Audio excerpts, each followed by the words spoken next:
Саламатсыздар, урматтуу замандаштар. Эфирде Кабар маалымат агенттигинин Санжыра программасы. Мен ушу теманы айтаардан мурун ушу келген кишилер менен тааныштырып кетейин сиздерди. Жанымда турган аксакал Темиралиев Апилмажун, Силба билим берүү борборунун президенти жана Капалбаев Октябрь, тарых илимдеринин кандидаты, профессор, тарыхчы, этнограф. Куш келипсиздер. Биздин студияга сиздердин келишиңиздердин да негизи бар. Анткени бүгүн дагы бир олуттуу маек курсакпы деп отурам. Бул темабыз Кыргыз элинин улуттук баалыктарына кирген негизги бөлүктөрү бул тил, дил, каада салт, нарк, үрп адат деп жатпайбызбы? Бүгүн ушул каада салт, үрп адат, ырым жөн жөнүндө сөз кылмакчыбыз. Анткени өзүңүздөр билесиздер, кылымдан кылымга ата бабаларыбыз бизге ушул баалыктарды алып келип жеткирди. Анткени бул каада салт, үрп адат, нарк бул Кыргыз элинин жашоо кодекси десек туура эле болот го дейм. Анткени ушул биздин баалыктардын баары кийинки муундагы жаштарды бир биримдикке, ынтымакка, элди жерди коргоого, элди жерди сүйүүгө чакырат эмеспи? Кийинки кезекте ушул кайталап турбасак, биздин ушул баалыктар бир аз солгундап бараткан сыйт да. Анткени өзүңүздөр билесиздер, жакшы билбеген адам баягы чет элдик кээ бир жаман көрүнүштөрдү алып келип биздин каада салтка айланып койгондору да жок эмес. Дагы бир жолу биз уну кайталап койсок, көрүүчүлөр үчүн ашык болбос деп ойлоймун. Октябрь, сөздү өзүңөрдөн баштасак. Мына биз баарыбыз айтабыз, бул каада салтты сакташ керек. Каада салт, үрп адат, нарк, салт санаа, ырым жырым дейбиз. Бул каада деген эмне, салт деген эмне? Ушундан баштап берсек. Биз билебиз, эми ушуга жалпы бир түшүнүк берип койсоң. Рахмат, алгач ыраазычылык билдирип өтөйүн.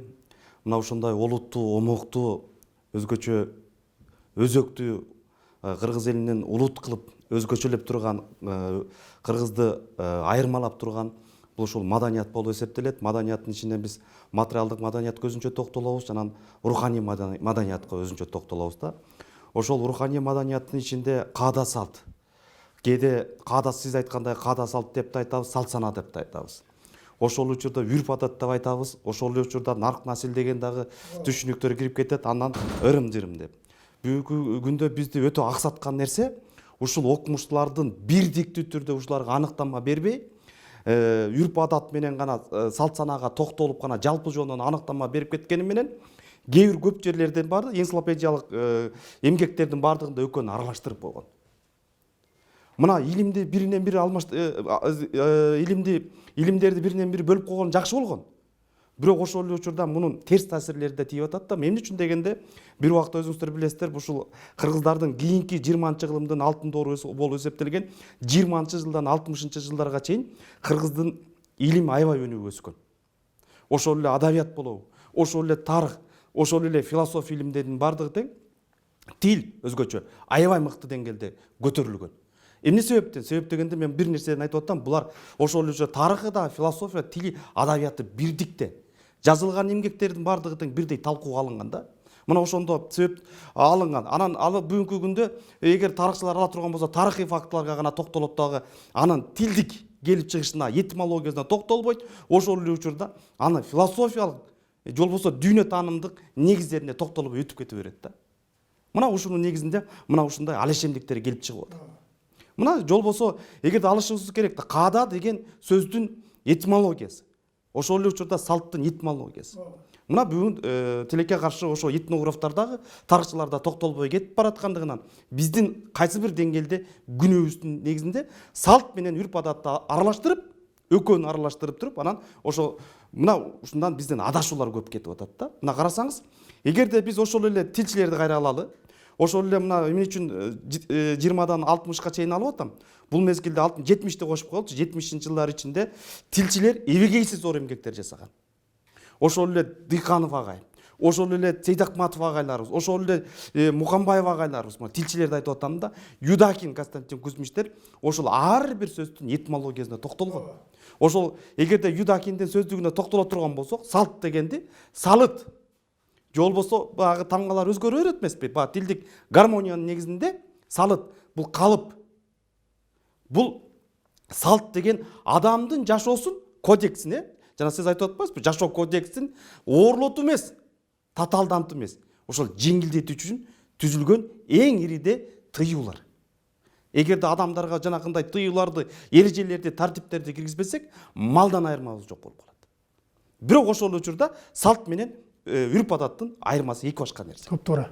Эки Кеп башка. ошондо болуп атпайбы? Октябрь. Аралашып салдык бизчи. Мына ошол учурда када деген кыргыздын када, кадыр бар деген сөздөр бар да. Ушул сөздөрдү эгерде биз уңгу мүчөсүнө айырмалап ала турган болсок, ошол учурда мына сөздүн мааниси толук ачылат да. Биз терминди чечмелеш үчүн аны этишке айлантырышыбыз керек. Этишке айлантырыш керек. Ошол этиш барып туруп ана терминди жаратып атат да. Биз ушул нерселердин бардыгын тең унутуп калдык. Ошол мына салт деген салыт, же болбосо калып деген сөздөн ошо калыпка салуу, эрежелерди, тыйымдарды, тартиптерди бир эрежеге салуу да. Салт дегенде, салт санаа дегенде биз айтып атабыз, ошол салттын аткарылышын санааркап кабыл алабыз. Мисалы, бул салт деген жалпы бир элге, же болбосо улутка таандык тыюулар, эрежелер да. Бул жалпы түндүгүң болобу, түштүгүң болобу, оң солуң болобу, ичкилиң болобу, бардыгына бирдей тараган бул эрежелер, тыюулар, бул салт болуп эсептелет. Мына мисалы бүгүнкү күндө көп маселелер бар да. Мисалы боз үйдүн оң тарабы биз талашып жүрбөйлү. Бүгүнкү күндө орус окумуштар келет да, саякатчылар да келет да, кыргыздар дейт. Мисалы кыргыздар төрдөн эсептейт да. Мына бүгүн дагы биз мынакей боекчу боейт десе, сакалын кошо боейт болуп, боз үйгө киргендеби же төрдөнбү, мына ушул дагы бузулуп калды.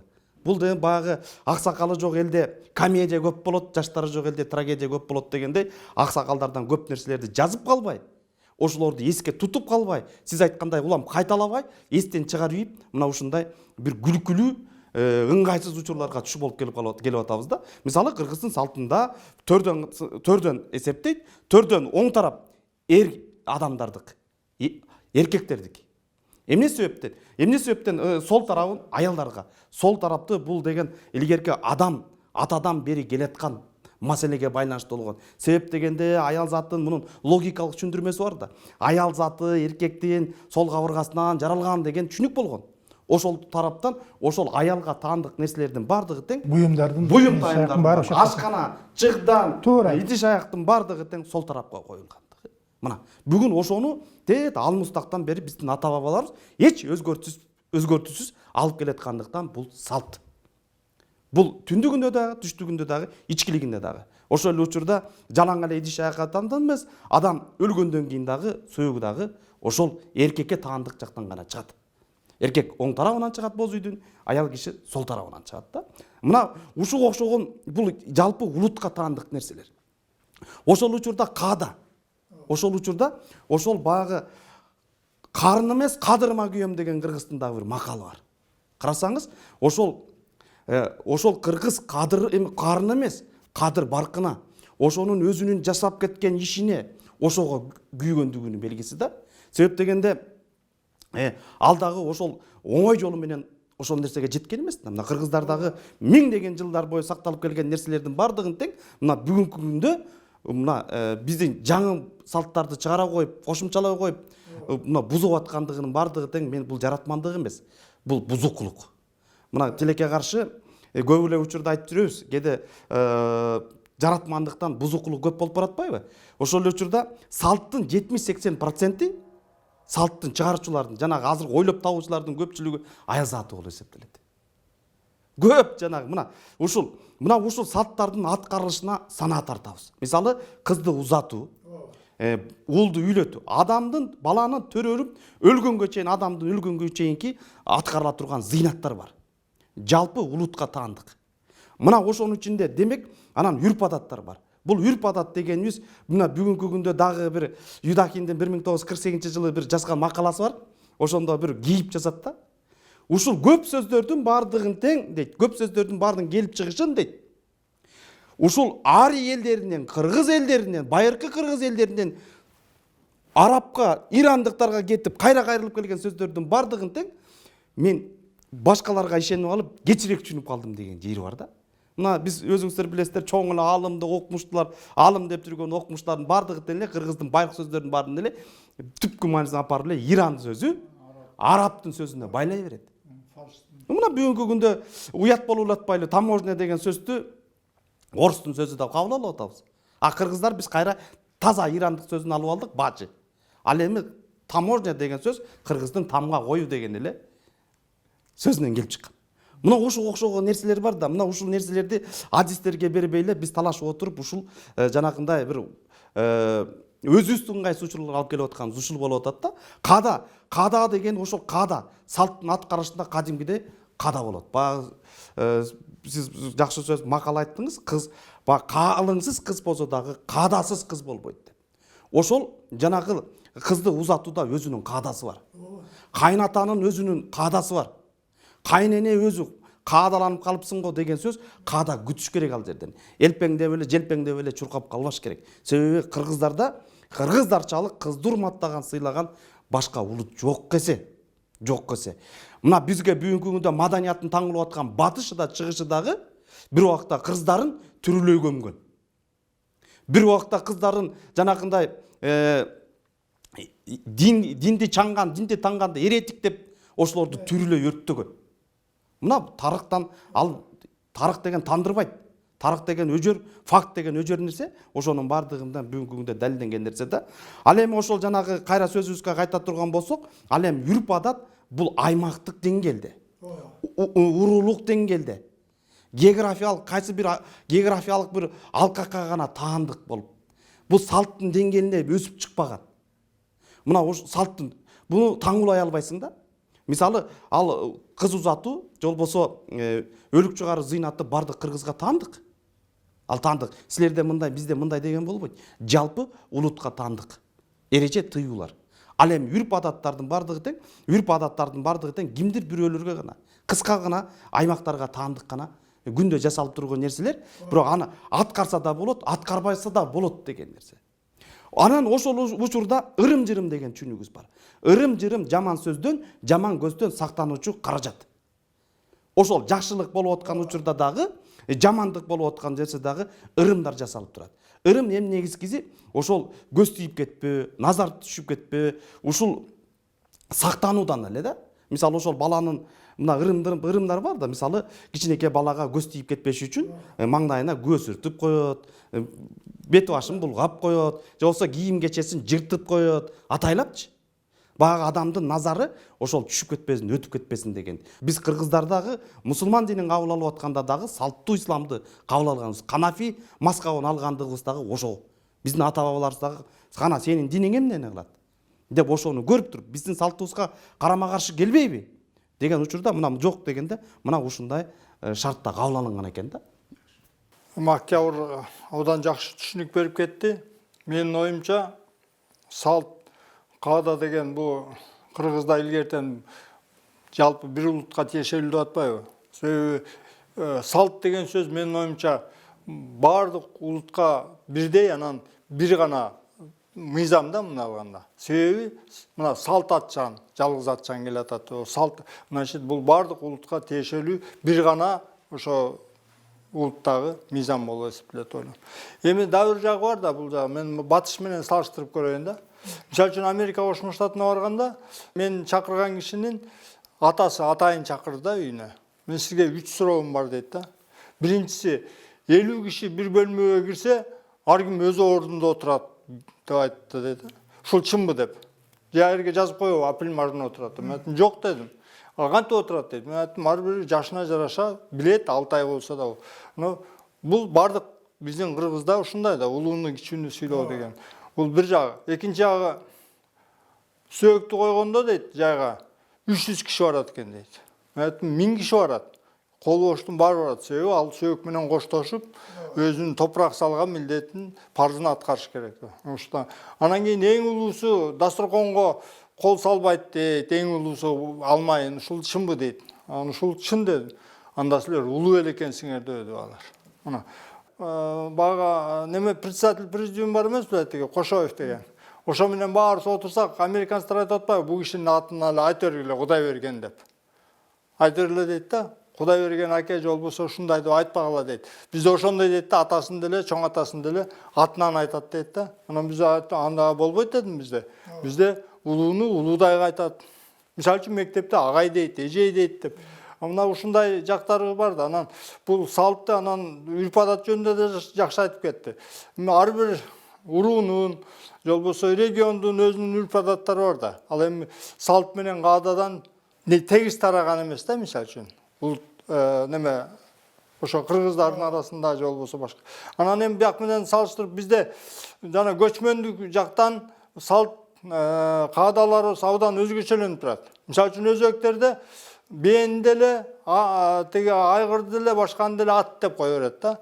Бизде ошонун ар бирине туура келген өзүнүн аталышы бар да. Мына ушуларды.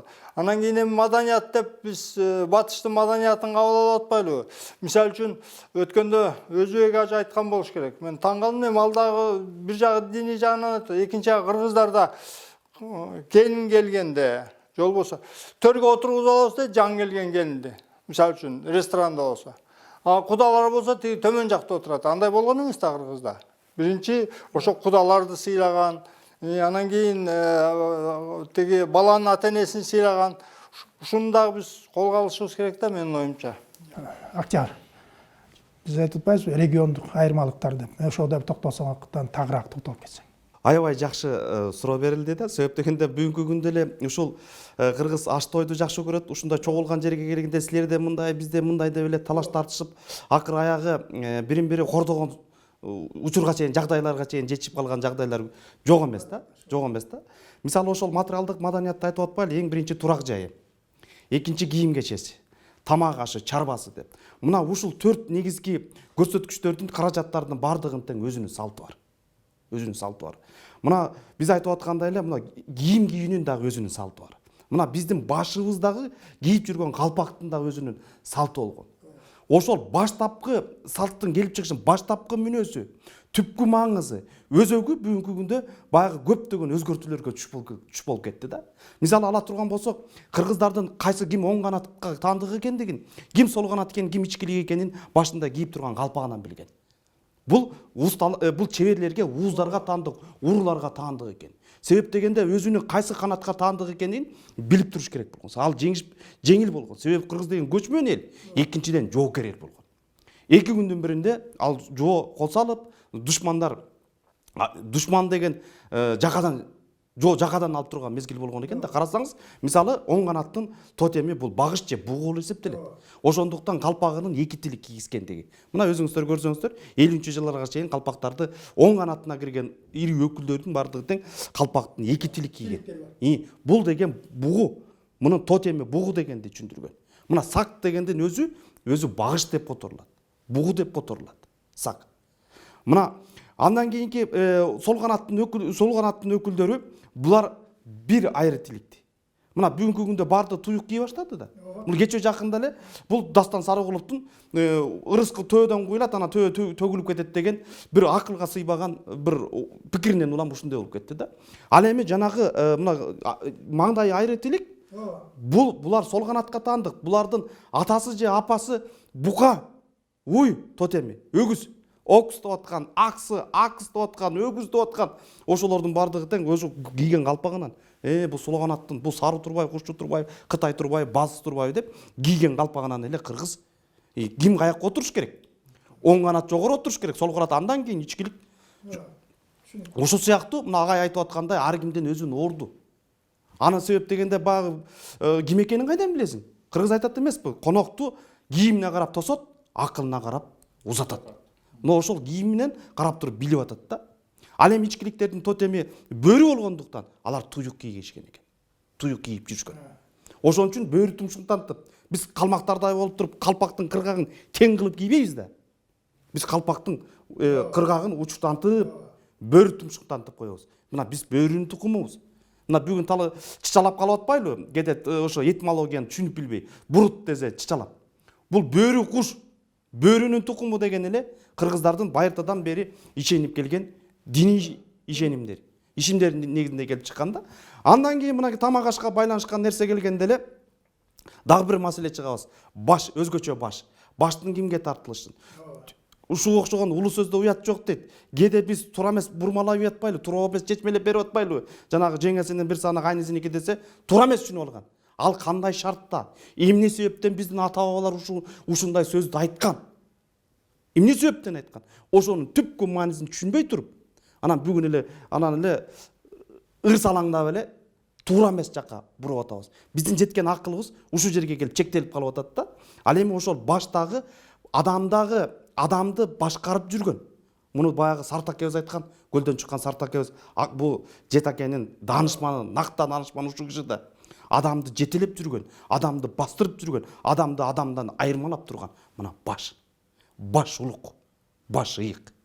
Ошо башта адамдын мына баштагы могул жети тешиктин байдык болушу да жөн эмес да. Жети деген сандын, эки көз, эки кулактын, мына эки тано, мына ооз, мына көрдүңүздөрбү? Ушул мына баштын ыйык болгондугу ошондон болгон. Илгери ошол баштуу адамга кээде баягы сөзсүз аксакал эмес, анын баягы коомдук абалына, коомдогу сиңирген эмгегине жараша дагы берилип атпайбы? Ошо баш. Анан ошол учурда эле мына учанын берилишин дагы маанисин билбей атабыз да. Уча эмне себептен Кудага тартылат? Учаны эгерде карай турган болсок, бул арка. Ошол Кудага сен арка болуп бер деп атат. Эр жигиттин кытайлык кыргыздардын таарынчы бар бизге. Ой, чоң кыргыздар, силерге чоң таарынчым бар деп. Көп нерселердин баарын орустар менен кошуп аралаштырып жок кылып коюпсуңар деп. Себеби эр жигиттин 3 журту болуп кызды журттан чыгарып коюпсуңар го деп. Кален Асан Акун деген аксакал азыр 82-ге чыгып калды. Ошол киши өзү таракчы. Айта жүр балам, аманат деп мага тапшырды эле да.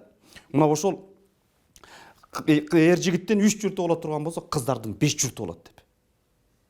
5 журт. Мына ошон үчүн 5 самайлы кыз, 5 көкүлдү кыз деп атайт. Мына ушундай келгенде, ушул арканын дагы ошол кыздын кайын журтуна берип аткандыгы дагы ошол мынакей кыздын 5 журту түгөлдөнүп атпайбы?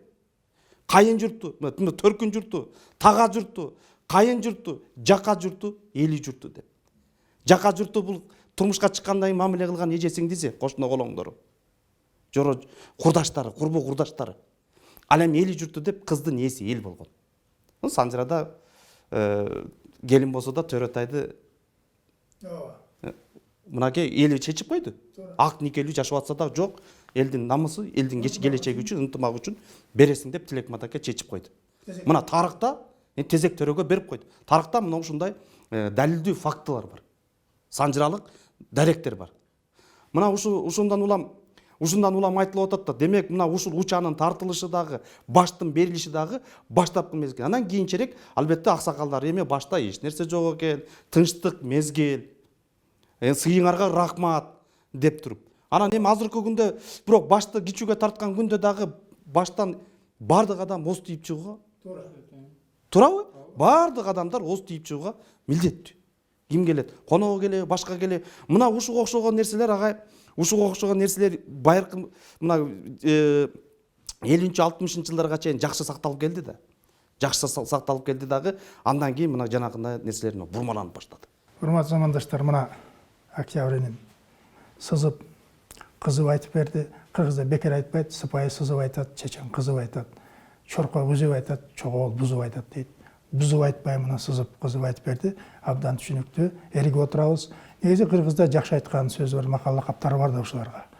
Баштын көркү жүз, жүздүн көркү көз, ооздун көркү тил, тилдин көркү сөз дейт. Сөз кылычтан курч, балдан таттуу дейт. Мынакей өзүңүздөр көрүп отурасыздар. Кыргыздын каада салтын чечмелеп Октябрь айтып отурат. Мен ушунчалык ыраазымын. Жана биз айтып кетпедикпи? Регионалдык өзгөрүүлөр бар деп. Эми бизде кыргыз арасында жакшы салтты билген кишилер тамашалап сүйлөшө берет. Билесиңер, бирде баш тартат, бирде башка тартат дегендейчи. Бир тамаша катары айтайын. Нарындык кудасы Чүйлүк кудасына келип конокто болуптур дейт. Чүйлүк кудасы абдан жакшы тозуп алып, кучакташып көрүшүп, дасторкон этен отургандан кийин Чүйлүк кудасы баласын чакырат дейт. Балам, кел бери. Тооксой балам дейт. Бир аздан баласы келет дагы. Ата, тооксойдун жарымын салайынбы, баарын салайынбы дейт. Атасы айтат, жарымын сал. Нарындык кудасы ушуда болобу? Тооксойсо жарымын салса, деп жаман чүйүп, сен да бир келерсиң мага конокко. Сыйды мен сага көрсөтөйүн, кандай экен деп күтүп калат дейт. Бир убакта кийин Чүйлүк кудасы келгенден кийин жакшылап тозуп алып, Нарындык кудасы айтат, балам, кел бери деп. Келдим атасы, койсой дейт. Бир аздан келип айтат дейт. Койсойдум ата, жарым салайынбы, баарын салайынбы дейт. атаңын оздурайын жарым салгандай тоокун этип эле баарын сал деген экен да. Ансыгандай баягы регионалдык баягы өзгөрүүлөр болот, ага неме болбош керек. Ошон жана биз келгенде ар кайсы элден келип калганда сурап атпайбыз, кайдан болот депчи. Анан сурайбыз, эмне тартылат баракка депчи. Тартпай калып атпайбыз. Ошол баягы элдин билгичтиги деп ойлойм да. Бирден бир да. Мынагай ушул жериңизден мынакей сиз эми санжыра деген берүүгө келгенде санжыралык бир нерселерди айтпай кетсек болбойт да. Мына башка байланыштуу нерсе бар эмеспи? Кадимки эле Хансадыр баласы Доскул экөө колго түшүп калган учурда баягы букар ырчысы болбойт, Садырды жайла, баласын кошуп жайла деп аткан учурда айтат эмеспи? Жок, кой, булар менен араздашкан болбойт. Биз деген тууганбыз деп айтат эмес, баш тартып көрчү. Анан көрөсүң, башты кантип жейт экен десе, анан баласынын жана эми кыргыздын салтында башты кээ бир жерлерде өзү негизи баш жылаңачтанбайт да. Баштын жарымы гана жылаңачтаныш керек, калыш керек экен да. Ал эми баштын баарын жылаңачтап, көзүн олуп, кулагын кесип, тумшугун сындырып ушундай эмес. Мына аман эсен кетсем, мына сени ушундай кылам дедиртип, кыскартып айтып атам да, жайлайм деп атат деп туруп, анан ошондон букар ырчынын сөзүнө кирип жайлайт эмес. Андан кийин Кенесары менен Төрөгелди дагы колго түшүп калганда, Орманхан кадимкидей эле кой булар менен араздашпай эле тууган элбиз деген учурда айтат эмеспи? Мына баш тартып көрөлүчү дегенде ооз тийбей эме Кенесары жылдырып коет. Желкесин кесип туруп жылдырып коет. Ал эми Норузбай баатыр болсо, иниси Норузбай баатыр болсо уртунан кичине кесип туруп кулагын жулуп туруп таштап коет, жебей. Мына көрдүңөрбү, булардын ниети бузук, ниети карайып калды. Булар кеткен күндө да сага карай жакшылык кылбайт деп. Мынакей бизде эми бир доорулор болгон экен да. Сынчылардын доору. Сынчылардын доору болгон. Бүт чакырып алып өзүнүн төрөлгөн балдар, кыздарына чейин сынаткан. Мына ошол сынчылык ал өтүп кетти доорчу. Бүгүнкү күндө ата балага сынчы деген менен биз өзүбүздүн балдарыбызды сындай албай калдык да. Себеби жегенибиз таза болбой калды, оюбуз да таза болбой калды. Ошон үчүн ушул нерселер кетип калып атат дагы. Бир нерсени айткым келет да. Биз дагы бир сөзүбүздү өзгөчө бул жерлерге барганда мен окумуштуулардан, жазуучулардан угуп калам да. Ушул нарк насилди дагы салт санаанын үрп адаттын деңгээлине карай беребиз да. Кыргызда дөөлөт, сөөлөт, нарк, анан барк деген сөздөр бар. Карасаңыз, мындай карасаңыз уйкаш сөздөр болгону менен булардын маанилери такыр башка, биринен бири айырмаланып турган нерселер да. Мына агай өзү филолог экен, кыргыз тилчи адабият жокчу. Мына дагы айтар, мына эгерде мына барк деген адамга кандай келет? Байлык менен келет, бийлик менен келет. Өзүң аркылуу келбесе, аялың аркылуу келет, бала чакаң аркылуу келе берет, дос тамырың аркылуу, тууганың аркылуу эле келе берет. Бирок бул утурумдук нерселер да. Ал эми нарк оңой менен келбейт. Ал эми нарк мына ырым-жырым, үрп адат, каада салт аркылуу. Ошол бойго сиңген учурда гана нарктуу аксакал, нарктуу байбиче, нарктуу элге айланасың. Эгерде булардын баарын боюңа сиңирбей, ошолорду алып жүрүүчү болбосоң, ал нарксыздык. Баягы кыргызда айтат го, эрдик кылып кой сойдуп, иттик кылып төш тартты болуп, ошол жана салт санааны билбегендик кылып чакырып алып коногуңа эмне устукан тартарыңды билбей турсаң, мына ошондон өткөн азап, ошондон өткөн уят жок десе да. Мына ушул, мына барк деген ушул менен келип атсам, нарк деген мына ушул биз айтып аткан нерселер аркылуу келет. Кыргыздын ким экендигин, кыргыздын башка элдерден айырмаланып турган, кыргыздын ыйык нерселерин, кыргыздын улук нерселери, мына ушул экендигин биз айырмалап билбесек, анда бизде бул мен нарктуумун, нарктуу адаммын деп айтуу бул өзгөчө кыйынга турат да. Ошон үчүн бул нарк насилдин бул адамдын тажрыйбасы, адамдын өзүн алып жүргөн бул ички маданияты да. Ошон үчүн биз нарк насилди биз булардын деңгээлинде муну аткарыла турган жөрөлгөсү бар деп кабыл албашыбыз керек да. Муну кээде бир агайларыбыз айтып калат, бул конституция деп. Жок, конституция эмес. Мына бүгүнкү күндө бизде жазылган мыйзамдан жазылбаган мыйзам салтыбыз. Салтыбыз 100 эсе мына бүгүн бийик экендигин дагы да далилдеп атабыз да.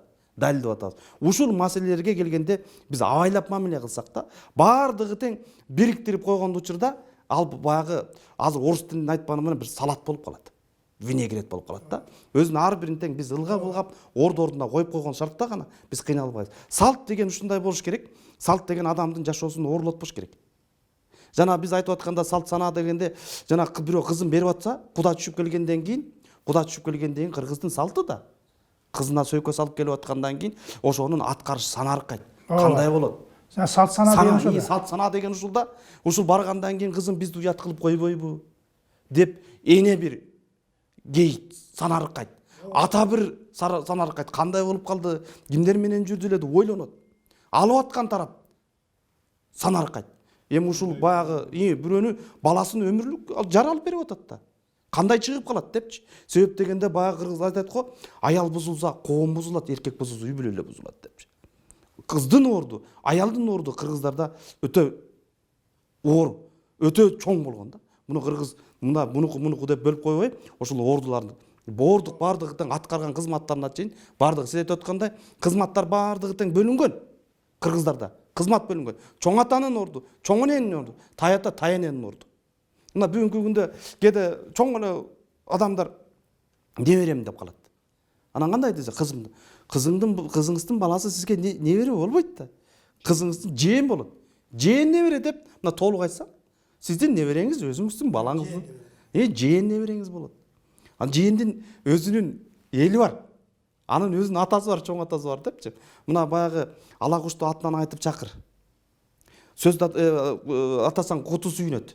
Атын атасаң куту сүйүнөт дегендей, мына кыргыз, мына агай айтып өтпөдү. Кыргыз кичинеке көзүнгө көрүнгөн бөлүкчөлөрдөн баштап чоң нерсеге чейин баарын ат коюп чыккан. Ошол эле кулун дейбиз, кулун дейбиз, жабагы дейбиз, тайыбыз дейбиз, караңызчы. Аны мына ошол эле бүркүт, ошол эле кустардын жашына чейин курт, кумурска эмне деген нерселердин бардыгына тең жөнүнөн ат коюп чыккан. Мына ушул нерселерден кыргыз өтө аяр мамиле кылгандыгы көрүнүп турат. Туура айтасың. Негизи кыргыз акылман эле экенбиз да. Мен ушунчалык кубанам. Жана биз жети ата деп коюп атпайбызбы? Мына сөзгө карап жети ата деп. Эми ар кайсы региондо ар кандай айтат? Ата, чоң ата, баба, жото, жете, кубарың, тегиң депчи, баягы кээде баягы сурап калат да. Кийин ойлоном да. Таанышып калганда айтат: "Сен ата тегиң ким?" депчи. Эми түшүнбөйм ушуга. Сен атаңдан тегиңе чейин сурап атат да. Бул жетинчи атаң тегиң. Говорит, ата бабаң ким? Атаңдын кубары да урушуп калат. Ушунун бар аталыктын аттары өзүң айткандай. Кыргыздын акылмандын карабайсыңбы? Мен кубарымды сурап атасың, мен 5-чи атам. Мен 5-чи атамдын атын айтам. Бирок өзү билбейт эмнесин сурап атканынчы.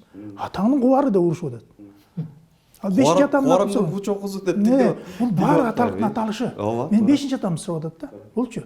А бирок өзү эмнени айтканын билбейт. Ушундай бир аксакалдар чындыгын айтыш керек, эми баары эмес. Кээ бир аксакалдар айтып атпайбы? Азыр ушул бир каада салтка байланыштырып балдарды отурбачы болар. Акылына сат айтып коюлса, биз шашып атабыз 10 миң деп кетип калат дейт. Мына мен кыдырып жүрүп сурайм да, биздин максат эмне? Элди бириктирип, биздин каада салтыбызды бул биздин жашоо кодексибиз. Балдар ошону түшүнүшкөсү, туруп кетип атпайбы 10 миң деп дейт. Анан кантип мен айтам, мына биз кезегинде атабыз алып келген нерсени кезегинде биз сабырдуулук кылып жүрүп, мунун баары кайдыгерликти алып келди да. Өтө эле сабырдуулук кайдыгерликти алып келет.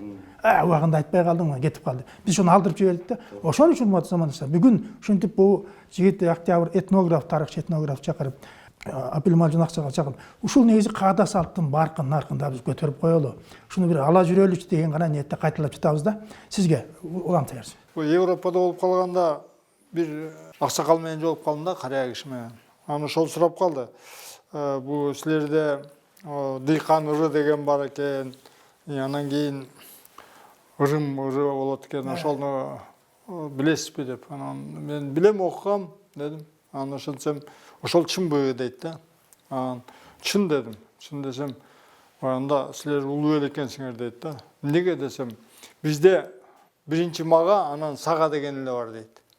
А силерде дейт, карачы мына септим ууштап, жылуу жерден конуштап, бул жетим жесирге, мунусу карып мискинге, бул коч ачарыкка, мунусу алыстаага, булар курт кумурскага, бул сурамчыга, бул тилемчиге, бул учуп жүргөн куштарга, бул жортуп жүргөн коёнго, калгандары сизге, бизге, мага. Анан ошо кыргыздар көрбөйсүңбү? Баардыгына берип туруп, анан эң акырында Кудай мага бер деп атат да. Мына бул деген чоң философия да, кыргыздын философиясы. Мен жана Октябрь айтып кетти, жанагы региондук деп, жана биз баш тартуу, тамак тартуу деп атпайбыз. Бул да чоң роль ойнойт да. Мына бизде аңыздай болуп калып калбадыбы? Илгери элдер бири-бирин барганда эмне сыйлады, эмне берди деп сурайт го. Анан бир аксакалды бир киши конокко чакырган экен. Ал киши карап калып, балам мен ордума сен қалдың. Атаның аты менен орду балаға қалады. Сенен мен ордума сен бар. Жаңа баласы барған екен. Баласы қуанып келеді деді. Атасы сұрайды, балам, мен ордума бардың. Эме деп сөйледі. Ата мен абдан жақсы тартты, баш тартты маған дейді. Балам, баш демей қылдым. Баш демей қылмаймын ата дейді. Құлағын кесіп өзіме қалдырып, баяғы кескілеп барына бердім дейді. Ай азамат жақсы. Анан дейді. Анан бір көзін шығарып тұрып, анан өзім жақын көрген кішіме көздесіп жүрелі деп бердім. Ап балам айнан. Мен саразымын, өзім барғандай болдым деген екен. Кеше өзі барбаса дағы баланын ошо қағда салт сақтап, баяғы қырғыз елінің баяғы салтын улап, жанағыдай жақшынап бүтіріп келген үшін ата өзі барғандай болып қалған. Қарабайсың, біздің адам өзі барбаса дағы ошо салтты сақтаған үшін ата қуанып тұрғаны. Бұл өте чоң маңызды. Мына ушул жанагы устукандан чыгып атпай, баштан чыккандагы бир окуяны айтып кетейин. Биз этнографтар элди көп аралайбыз. Анан ошо Кызыл Сулуу кыргыздарга барып калдык. Анан биз этнографтар барып алганда салтын алардын аймактык айырмачылыктары бар да, алардын баарын сурап билип албасаң, уят болуп каласың. Анан кантип этнографмын деп айтасың. Келип анан мен элди изилдөөчүмүн деп айтасың. Ага чейин сурап билип алдык да. Анан сурап билип алгандан кийин алар дагы аябай бизге биздей эле салт санаабызда эле окшошур. Бирок кичине анча-мынча локалдык өзгөчөлүктөр бар. Анан сөздөн сөз чыгып кетип отуруп, ошо кой союлуп калды. Эми кыргыз эми аябай сыйлаган адамына эми даражасы бар да. Козулук конок, койлук конок, тайлык конок дегендей. Анан эми бизге бир Кыргызстандан келип калгандан кийин деп атам бир кой союп коноктоп калды. Анан сөз менен сөз учурунда айтып калдык да, кандай коноктор келди сиздерге, салтыңарда мына кандай өзгөчөлүктөр бар, эт бышкыча сүйлөшүп отуруп калсак ошол киши айтып атат да, ул адам эми кечирип коюйын деди. Биз ала толук кыргыздар келгенде эшектин тезегин ала келсе дагы башка нерсеси эмес, ошого ыраазыбыз. Бир арманыбыз Кыргызстанды бир көрүп өлсөк, арманыбыз жок. Эки дүйнөдө арманыбыз жок деди. Анан силерден чоң адамдар келет, кызматкер адамдар келет деди. Ушул жаман жери айтып коеюн энем деди. Бир сурап алышпайт деди, же билишпейт деди. Биздин салтыбызды сыйлабай тепселеп кеткен учурлар көп болду деп калды. Анан бага кылган алар кылса, уялганы биз болуп отурдук. Эмне кылды эле? Аксакал айта жүрүңүз, мен барган жерин айта жүрөйүн десем, бизди баш тартканда башты бузуунун да эрежеси бар бизде деп. Кулагын өзүңө кесип алгандан кийин, тарабын өзүңө келип алгандан кийин башты элди каратып, так маңдайынан тилип, оң тарабын гана алып, сол тарабын жылаңачтабайсың. Башты жылаңачтаганын сени теңсинбегендигиң, кемсинткениң, теңсинбегендик, кемсинткениң болуп эсептелет дейт. Анан ошол жерден бул жагынан да ооз тийгизип туруп, башты кайра өзүңө салган табак менен сизге болгон сый-урматым ушул деп кайра үйдүн ээсине калды. Топ-туура. Бизде эле башты жылаңачтабайт. Негизи биз кээ бир чукулап салат. Анан карабайсызбы? Мына ушул билбегендик болуп атат да. Бул деген эми карасаңыз, бул чоң философия. Анан ошол эле жиликти да ошондой. Жиликтин баарын жылаңачтап жеп сала, баягы эч нерсе көрбөгөндөй болуп, баягы кыргызда бир макал бар го, көрбөгөндүн көргөнү курусун деп. Ач калгансып, жут калгансып, ошол баягы ач эл менен ток элдин айырмасы ушундай болуп калат экен да. Ач эл эч качан сөөк мүлжүбөйт экен. Жулуп эле курсагын тугузуп, ал эми ток эли гана ошону бир кырым эт калбагандай кылып, бас жиликти таптаза кылып чыга. Таптаза. Бул нарыктуулуктун белгиси экен да. Мына карасаңыз, мына ушундай нерселердин бардыгы тең бүгүнкү күндө Кызыл Суу кыргыздарда кудум сакталып жүрөт. Мына бүгүн жок болуп кеткен нерсени сиздин эфир аркылуу да айткым келип атат. Кыргыз артык дөлөт башты жарат деп, артык дөлөттү аябай жаман көргөн.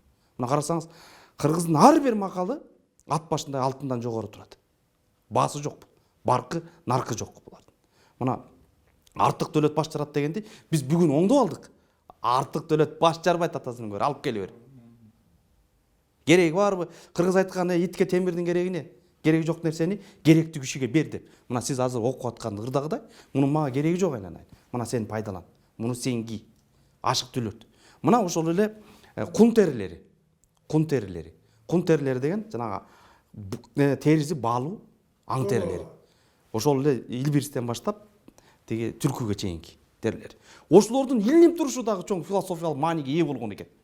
Мына бүгүн биз не десең бул көркөм каражат, байлыгыңды көрсөтүүчү бир буюм катары далиленип калат. Ал эми мына баштапкы мааниси.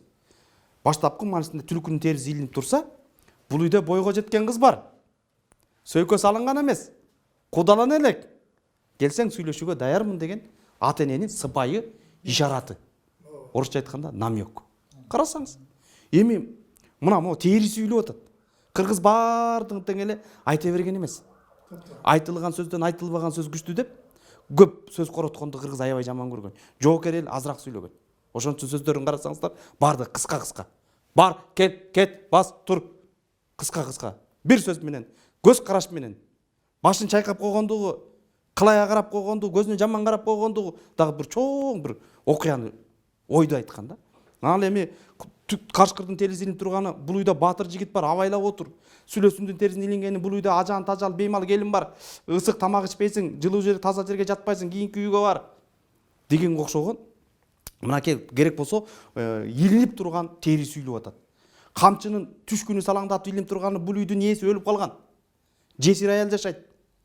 Чоочун эркектин үйдө отурганы уят деген. А бүгүнкү күндө кызматкерлердин баардыгы тең кабинеттерине түшкүнү салаңдатып илип койгон. Элик сап камчыны эркек адам кармаган эмес. Элик деп айтып атпайбы? Өзү эле. Элик бул ургачы, бул аялдар кармай турган саптар да. Кыргыз көбүнчө ошол мүйүздөн жасалган, көбүнчө табылгыдан жасалган. Мунунда дагы чоң салттык, нарктуулук бар да. Карасаңыз, кармап жүргөн камчысында дагы салттуулук бар да. Мына ошону ким кармайт? Кандай кармайт? Түшкүнү кандай болуш керек? Мына ушулардын баардыгына тең кээде баягы майда деши мүмкүн. Жок, башталат баары майдадан дегендей, байкып атан майдадан деп Байдылда агабыз айтып кеткендей, ушул нерселердин баардыгы тең кыргызды кыргыз кылып турган да. Мына улуулатып турган. Мына урматтуу замандаштар, бул чындыгында эле майда эмес. Биз көп нерсени унутуп калдык, көп нерсени баа бербейбиз. Азыр мына Октябрь абдан туура айтты. Көбүсү ар бир нерсе ошону өзү карап туруп эле көрүп туруп билип коесуң да. Негизи Кыргызда илгери боз үйдө жашаган. Конок келет, барып отурат. Эми бир окуя деп коеюн, азыркы кезде бир жерде отурабыз. Кенедей бир зал болсо 20 киши отурса, тамак ичип бүтүп кеч келип отура беребиз. Ати кет деп айта албайт.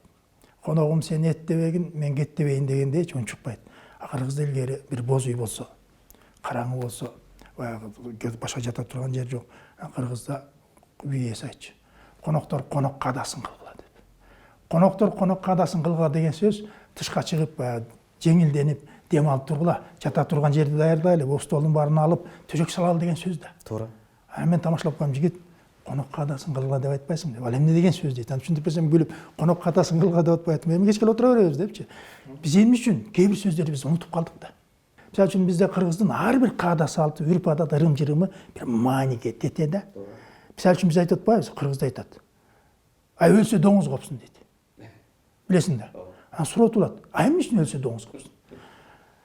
Жакшы адам өлсө, ал дүйнөдөн өзүнүн элеси менен чыгат экен. А эгерде ал начар адам өлсө, ал жана кытырат доңуздар чыгып атпайбы? Өлсө доңуз копсун деген ошол доңуз болуп чыгат экен да. Кыргызда айтып жүрбөйбү?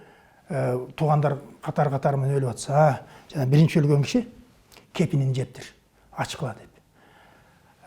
Туугандар жакын өлүп атканы. Анан баягы кыргыздар илгери, билесиңер да, кийин жолотпой кишилерди каратып коюп, анан мөзөнү ачып, баягы адамдын этинен шылына баштаганда баягы баш шылк дейишет да. Кепинди бир аз ооз тиштеп калат да. Анан ошону кепинди тартып туруп, башынын астындагы топуракты алып, башты ылдый кылып турган баягы казык кагып койчу да. Аз болсо колпу салып атпайбы? Туура. Мына ушунун ар биринин өзүнүн бир аныктамасы бар да. Ошону туура түшүндүрүп кой дейт. Жана өзүң айтканың абдан туура сөз болду да. Мына Октябрь биз ырым-жырымга токтойлу. Ар бир ырым-жырымдын өзүнүн мааниси бар, өзүнүн аныктамасы бар да. Бирок кээ бир жерде биз көрүп калганбыз да. Түн ичинде гүл төкпө жаман болот. Шыпырынды менен гүлдү бир төксөң өлүм менен той бир келет. Эшик теппе жаман болот. Ай, Босогону кулаштаба. Кулаштаба жаман болот. Жаман болот экен деп калабыз да. Жоксо айтып атпайбы, тиги баш кийимиңди тегеретпей жаман болот. Ошол кезекте эле алдыңа мышык өтсө, баш кийимди тегеретип кой дейт. Эмне үчүн жаман болот? Жаман болот деп көрүп калган. Сонун бир аныктамасын айтып берсең. Рахмат, өтө сонун суроо болду да. Себеп дегенде мына бүгүнкү күндө баардыгыбыз эле көп китеп окуп кетип, ошол акылдан азап болуп, айнып кеткен учурларыбыз да көп болуп атпайбы? Ошол эле биздин ырым-жырымдарыбызды такыр түркөйлүккө алып барып такап коюп аткан. Биз ошол мисалы эгерде шыпырыгыны тетиңде жөлөп койсо, туура эч нерсе болбойт. Бирок ана кирген киши тебип алышы мүмкүн. Тебип алса ал чаңдайт. Чаңдаса чыгданда тамак ашка түшөт. Тамак ашка түшкөндөн кийин ана адам жеп алып эмне болот? Ооруга чалдыгат. Тырмакты алса эмне болот? Кичинекей бала жеп алат. Же болбосо аны чоңго тамак аралашып кетип калат. Мына ушуга окшогон нерселердин бардыгында кыргыз анын баарын көп сүйлөп отурбай жаман болот деген менен түшүндүрүп койгон. А эгерде андан нары талкуулап отурган болсоңуз, адеп жатат. Ошол конок келсе, сиз шыпырынып отурсаңыз, эйланайын каргайт, шыпырынып кал деп. Карасаң депчи, аны шыпырылганда чаңдайт. Келген адамга аябай терс таасир кылат.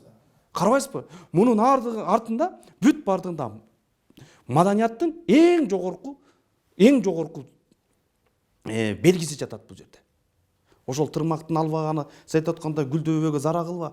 Ал эмне үчүн гүлдөбөгө зара кылба дейт? Себеп дегенде, мына ал жерде жаман күчтөр, жин шайтандар уялайт. Сен ошолорго тийишип алба деп атат. Кир сууну көчөгө чачпа дейт. Агып аткан сууга түшпө дейт. А эмнеге? Анда адеп, сенден кийин дагы кийинки эл бар. Сен жаман киреңди жууа. Биз тетиринче азыр карабайсызбы? Ушул нерселерде аябай чоң адабет. Мына маданият жатканда. Мына бүгүн тилекке каршы технологиянын жетишкен заманында биз өзүбүз акылга аштык эле 1 эмес 5 диплом көтөрүп жүргөн адамдар мына ушул жөнөкөй нерселерди билбей атабыз да. Жана конок кадасы деп жакшы айтпадыңыз, мен кошумчалай кетейинчи. Камчы, колунда жүргөн камчы, коноктун же болбосо келаткан коноктун да түрү бар да. Коноктун дагы 12 түрү бар. Ошол коноктун кандай акыбалда келатканын камчысы эле билгизип коюптур. Карасаңыз. Эгер камчыны дейт, эрдин кашына калтырып келсе дейт, курсагым ачты, атым эс алсын, шашырышпын деген белги. Демек үйдүн ээси шамшым эте коюш керек. Курдак жаса, тамактын эрте жасай турган тамакты жасай калыш керек. А эгерде камчыны өтүгүнүн кончуна алып кирсе, конок кадасын көр, үйдүн ээси, мен түнөйм деген белги болуп атат да. Карабайсызбы? Камчыны сүйрөп келсе, кыргыз айтмайынча кол салбайт да. Даярдан, мен чабышкана келдим. Камчыны мойнуна салып келсе, кечирим сурап келген деги. Карасаңыз, камчыны бүктөп келсе, өкүм же кабар кусканы келди. Камчыны колтугуна кыстарып жүрсө, мен жок издеп жүрөм, мал издеп жүрөм. Чоочуба үйдүн ээси. Себеп деген адам эки адам жаңы жолукканда, азыркы психологиянын тили менен айтканда агрессия биринчи ойгонот. Мага коркунуч алып келбейби? Душман эмеспи, жоо эмеспи деген адамда агрессия ойгонот биринчи. Ошон үчүн ошол үйдүн ээсиндагы бала чакасындагы коркунучка салбайын деп, камчыны салып, мен жок издеп жүрөм. Мал жоготтум эле. Жок издеп жүрөм деген мына белги. Карасаңыз, мына ушул эле нерсе кандай нерселерди айтып атат да. Мына ошол ырым-жырым дагы мына ушул биз андай кылбашыбыз керек. Ырым-жырым ал эч нерсе кылган жок. Мисалы, ошол көз тийгенде, назар тийген дагычы. Ошол адамдын терс энергетикасы көз аркылуу кетет. Ошол кыздарды тарбиялап атпа, кызга 40 үйдөн тыю деген жалаң эле кызга айтылган эмес. Улуу кичүүнүн бардыгына айтылган нерсе. Бирок ошо кызга көбүрөөк айтылган. Чочун адамды көзүнө тике караба. Карасаңыз, көзгө тике карашпа. Карасаң, эмне тиктешесиң? Деп бул кыргыз ошону айтып атып, бул адепке чакырып атат. Тарбияга чакырып атат. Кыргыздын тарбиясы. Мына бүгүнкү күндө алдыгы өсүп кеткен, жетип кеткен батыштын маданиятында буларды айта албайсың. Ойлогон нерсеңди айт дейт. А баланы кандай тарбиялан? Баланы башына. Мына ушул ырым-жырымдарда дагы кыргыздын адеби, кыргыздын маданияты жатканын бирден бир белгиси катары карасак болот. Мен бир нерсени айткым келип атат да. Мен батыш менен чыгышты салыштырып айтып атпайм көбүнчө. Бир американец келип калгандан кийин жайлоого алып бардым да. Жалпы жайлоого алып барсам, ага келип сурады, силердин туалетиңер каякта деп. Тиги чоң ташты көрдүң дедим, ошонун артында туалет бар десем, барып кайра келип тур, жок экен туалет деп. Кийин бир ай өткөндөн кийин барып алдык, анан баягы көчкөнгө даярданып атышат да. Үйдүн тегерегин тазалап, гүлдөрдү көмүп, анан кийин баягы эми билесиңер да, тиги журтту тазалап кетүү. Журтту тазалап кетүү. Анан ошентсе бир убакта күрөктү алып, тиги баягы таштын ар жагына кетип атпайбы? Анан тиги менен сразу түшүндү да тиги американец. Чоң баягы немени көмгөнү кетип барат. Мен айттым, ошентип барып аякты тазалап көмүп, себеби көчүп атат. Бизде дейт келгенде тазалайбыз дейт үйдүн тегерегин да, мисалы. Силер кайра кетип атканда бул кандай дейт, улуулук дейт да, мына биздин билинбеген эле кандай сонун жактарыбыз бар да. Ошол именно үйүнө барып атасына айтып берипти да, бул ушундай эле экен, булар вообще кызык экен. Даже тиги биз багы протокол менен тамактандырышыбыз аны үйдөн. Анан бир күнү айтып атпайбы суранып, мен силер менен эле тамактансам болобу, кошулуп отуруп, кызык дейт да, жакшы деп. Эң кичинекей кызым бар, анда атам тирүү. Атам барып жетелеп келет да. Анан отуруп, анан о үйүндө анан тамакка колдошуп. Кичинекей бала да тамакка кол тийгизбей күтүп отурат экен, чоң атасын көрүп. Кандай деген улуулук bizde. Мына карабайсызбы, жана сиз айтып атпайсызбы, журт боюнча айтып атканда, кыргыздын келгендеги журтунан кеткендеги журту таза болгон да. Келген жерге Анан карасаңыз мынтип атат да, ошол мал байланган казыктарды дагы жулуп алып кой дейт.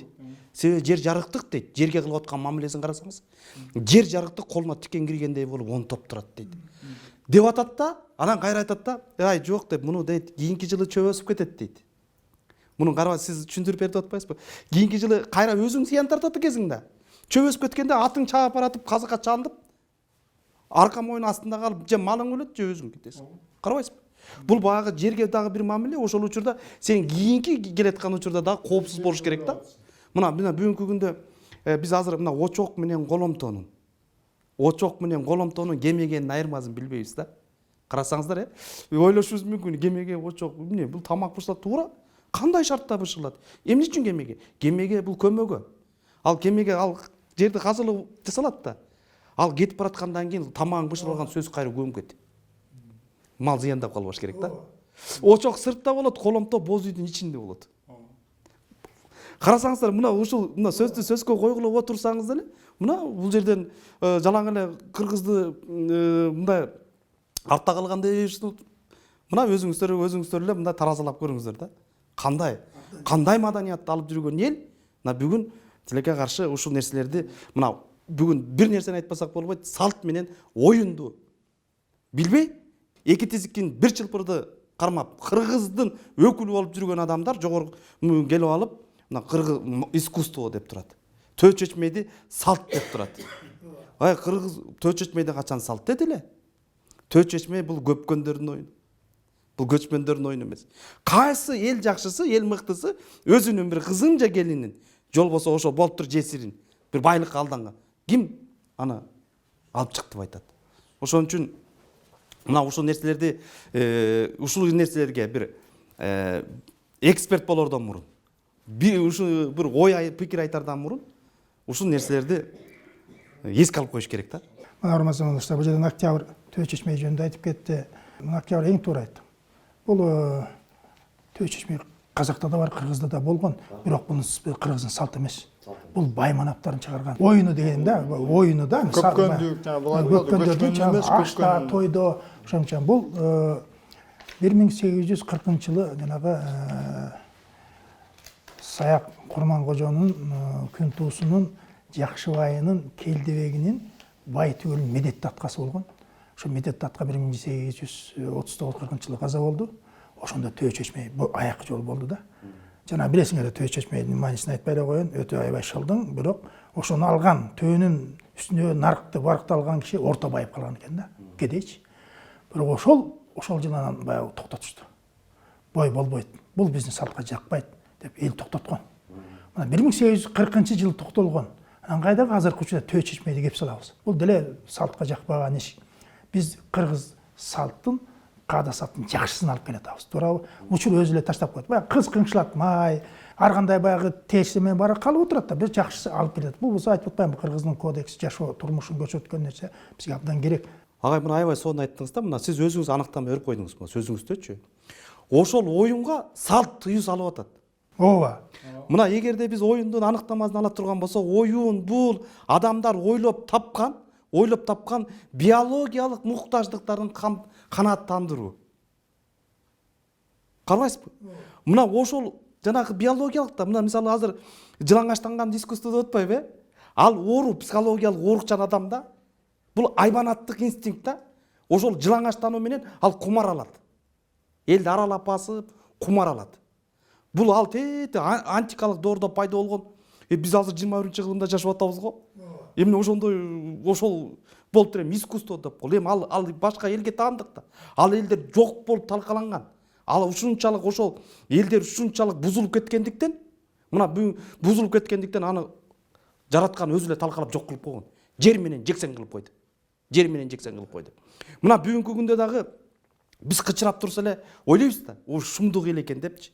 Мына ошолордун тарыктарын карап кире турган болсок, мына бүгүнкүсүн эле алалычы. Бул жана институт деп коебуз, жана атасы менен кызына, баласы менен энесине керек болсо өлүк менен жыныстык катышууга мамлекет уруксат берип койгон элдер мына бизге маданиятын таңдап атат. Ошолорду алып келип атат. А ошону жөнөкөй адам эмес кишилер алып келип атат да. Мына карабайсызбы? Ааламдаштырууну кимдер баштады? Ааламдаштырууну салт санасын, маданиятын, музыкалык аспаптарын, жоокердик жана кодекс атпайлы, жоокердик бир белгилерин баарын жоготуп койгон элдер алып келип атат. Мына эркек менен эркектин үйлөнүшү, кыз менен кыздын үйлөнүшү, балдардын укугу деп. Мына ушул нерселердин баарын мына элементардуу өздөрүнүн жомокторун унутуп койгон. Жомокторун унутуп койгон эл, анан бизге силер ушинтип жашашыңар керек.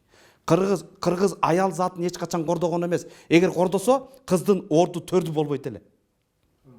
Төр болбойт эле. Кыздын устуканадагына чейин бар. Карасаңыз, кызды төркүлөтүп коюу деген кыргызда эмне деген салт бар эле? Босоого отургузуп коюу, ал кедей болуп каласың деп, бул дагы мына салт да. Келген кыз, чыккан кыз чийден сырткары. Кыздын кай жерде аралаш керек, кай жерде аралашпаш керек экен деген бардыгын кыргыз салт менен, үрп адат менен аныктап койгон. Бүт бардыгыны тең келиндин келгендеги эсинен кетпейт, кемпирдин өлгөндөгү кемпирди өлгөндө көр деп, мына ар биринин орду так аныкталганда, мына ушул нерселердин бардыгы тең бизде болуп келген. Мен бир нерсени эле чакырат элем, урматтуу замандаштар. Жаңы нерсени ойлоп табуунун кереги жок бул жерде. Эски нерселерди эле эстей турган болсок, мына кыргыз ким эле? Ким болдук? Каяка баратабыз? Мына ушуну эле биз эске сала турган болсок, биз деген жоокер, көчмөн кыргыз элдин урпактарыбыз. Эртеңки күнү биз да ошол ата бабалар менен жолуга турган мезгил келет. Мезгил келет. Адамдын өмүрү кыска. Көз ачып жумганча, мына ашып кетсе 100 жыл жашайсың. Мына ошол бир убакта ааламды басып алып башкарам деген мынакей алтандар өткөн. Бүгүн эмне? Алар эчтемеси жок. Ал эми кыргызды кыргыз кылып миңдеген жылдар бою. Кыргыз кылып тарыктын сары барактарында калтырбай, кыргыздан кыйын элдер болгон да. Мына биздин эле ата бабаларыбыз, биздин эле мына бүгүнкү күндө кыргызга биздин заманга чейин 10-кылымда пайда болгон эл деп атпайлыбы? Биз мына сактар биздин ата бабаларыбыз, усундар биздин ата бабаларыбыз деп келе турган болсок, мына жаңы чыккан тарыхый маалыматтардын негизинде биз ошолордун ата бабасы биз болуп калдык. Себеби сактардан да улуу, гундардан да улуу, усундардан да улуу мына бүгүнкү күндө тарых булактары, Кытай тарых булактары мына далилдеди да. Ушул нерсебизди эсибизден чыгарбасак деген ойду айткым келет. Таасир аябай жаман экен да. Таасир. Мына ушул таасирдин айынан ушундай ойлонбогон нерсе. Жана мына бүгүнкү кечеүнкү эки адамдын оюн айткым келип атат. Ойлонбой сүйлөгөн адам 10 тогон ооруга жолугат болуп, кашыктак туткан кадыр баркын чөмүштөп башынан ылдый куюп алып, эми эмне деп актанарын билбей отуруп калганы буларга ыңгайсыз эле. Аксакал адамдын өзүнүн орду бар да. Эненин орду бар. Мына мисалы жана чачты өрүп атпайлыбы? Мына аялдардын унутуп калган, ушул унутуп калыптыр да. Ушул нерселерчи мынакей кеде отуруп чоң энелерибиздин чачпактары болот эле. Чачпактарына колунан келгени алтын, колунан келбегени күмүш кылып, ушул жанагы колунан такыр келбегени ачкычтарына чейин тагып, Орус империясынан калган тыйындарды таккан эле да. Ошол кемпирлердин дагы чачын өрүлгөнү дагы ошол маанилүү болгон. Ошол канча бала төрөсө, ошол баласына жараша чачын өргөн экен энелерибиздин мына нарыктуулугун карасаңыз. Ошол кемпирдин канча баласы бар экен, очар, бачар экендигин мына өрүлгөн чачынан да билген да кемпирлер.